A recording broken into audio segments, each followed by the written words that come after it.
Hi అండి. నమస్తే. Welcome back to Geetha's gallery. ఈరోజు పన్నీర్ మటర్ మసాలా ఎలా చేస్తారో చూసిద్దాం. మటర్ దొరికే సీజన్ కదండి. మటర్ వింటర్లో ఎక్కువ దొరుకుతుంది కదా. ఒకసారి ఇలా పన్నీర్ మటర్ కర్రీ ట్రై చేయండి. చాలా అంటే చాలా టేస్టీగా ఉంటుంది. ఇది రోటీస్లోకి కానీ రైస్లోకి కానీ చాలా బాగుంటుంది. ఇంకా లేట్ చేయకుండా రెసిపీలోకి వెళ్ళిపోదాం. ఫస్ట్ స్టవ్ వెలిగించుకొని ప్యాన్ పెట్టుకొని 2 టేబుల్ స్పూన్స్ ఆయిల్ వేసుకోవాలి. ఆయిల్ హీట్ అయ్యాక అందులో దాల్చిన చెక్క, 3 లవంగాలు, 3 ఇలాచి, పావు టీ స్పూన్ మిరియాలు, ఒక బిర్యానీ ఆకు వేసుకొని ఫ్రై చేసుకోవాలి. ఇవి కొంచెం ఫ్రై అయ్యాక ఇందులో 2 మీడియం సైజ్డ్ ఆనియన్స్ కట్ చేసి పెట్టుకొని అవి వేసుకొని కొంచెం ఆనియన్స్ సాఫ్ట్ అయితే సరిపోతుంది, మరీ ఎక్కువ ఫ్రై అవనవసరం లేదు. ఆనియన్స్ ఫ్రై అయ్యాక ఇందులో 2 కట్ చేసి పెట్టుకున్న టమాటాలు వేసుకోవాలి. టమాటోస్ కూడా కొంచెం మెత్తగా అయితే సరిపోతుంది, ఎక్కువ ఫ్రై అవనవసరం లేదు. కొంచెం సాఫ్ట్ అయితే సరిపోతుంది. ఆనియన్స్ టమాటా మగ్గిపోయాయి, ఇవి తీసి పక్కన పెట్టేసుకుందాం. ఇప్పుడు వేరే నాన్ స్టిక్ ప్యాన్ పెట్టుకొని అందులో ఆయిల్ వేసుకుని కట్ చేసి పెట్టుకున్న పన్నీర్ క్యూబ్స్ని వేసుకొని ఫ్రై చేసుకోవాలి. పన్నీర్ ఫ్రై చేయడానికి నాన్ స్టిక్ ప్యాన్ అయితే బెస్ట్.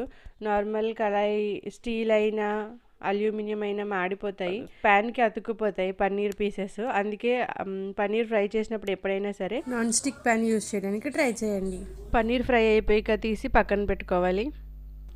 తర్వాత స్టవ్ వెలిగించి వేరే ప్యాన్ పెట్టుకొని అందులో 2 టేబుల్ స్పూన్స్ ఆయిల్ వేసుకొని 1/2 టీ స్పూన్ జీలకర్ర, 1 టీ స్పూన్ ధనియాల పొడి, 1/2 టీ స్పూన్ జీలకర్ర పొడి, 1/2 టీ స్పూన్ కారం, కొంచెం పసుపు వేసుకొని మసాలాలన్నీ ఫ్రై చేసుకోవాలి. మసాలాలు మాడకుండా ఉండటానికి 2 టేబుల్ స్పూన్స్ వాటర్ వేసుకుంటే మసాలాలు మాడకుండా ఉంటాయి.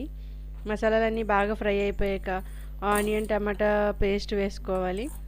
ఈ పేస్ట్ వేసాక మసాలాలో ఆనియన్ టమాటా పేస్ట్ బాగా మిక్స్ అయ్యేలా కలుపుకోవాలి.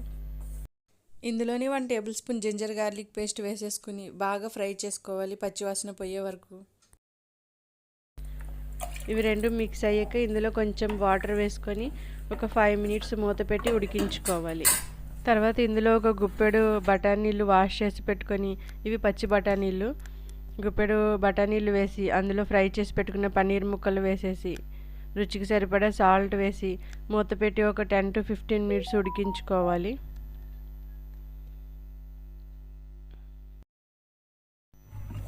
ఫిఫ్టీన్ మినిట్స్ తర్వాత చూడండి, పన్నీర్ మటర్ మసాలా కర్రీ రెడీ అయిపోయింది. లాస్ట్గా ఇందులో 1 స్పూన్ నెయ్యి వేసుకొని కొత్తిమీర వేసేసుకుని దించేసుకోండి. ఇది వేడివేడి అన్నంలోకి రోటీస్లోకి చాలా అంటే చాలా బాగుంటుంది. ఈ రెసిపీ మీరు కూడా ట్రై చేసి ఎలా వచ్చిందో నాకు కామెంట్ చేయండి.